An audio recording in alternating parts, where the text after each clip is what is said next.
How to do geometric design effect in DaVinci Resolve. Right-click on your video in timeline and choose Open on Fusion page. Click anywhere empty to deselect nodes and press Shift plus space. Search for Ngon and render and add them. Select Media in Node and press Ctrl plus C to copy it. Click anywhere empty and press Ctrl plus V to paste it. Connect render to the duplicated media in Node and connect it to the output of original media in Node to merge it.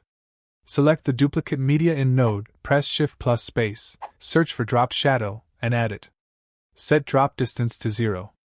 Select Ngon node and change number of sides to your liking. Here I set it to 4.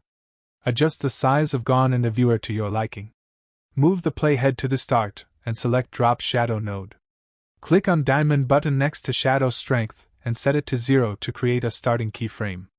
Move the playhead to frame 90 and set shadow strength to 1 to create another keyframe.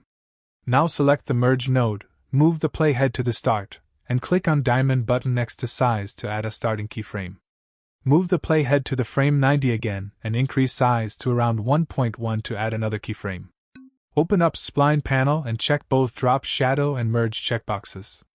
Click on this button to see all the keyframes. Click on this button to select all the keyframes. Click on this button to add curve to the keyframes. Click on this button to set the animation ping pong. Now the animation repeats and reverses for the entire length of the video.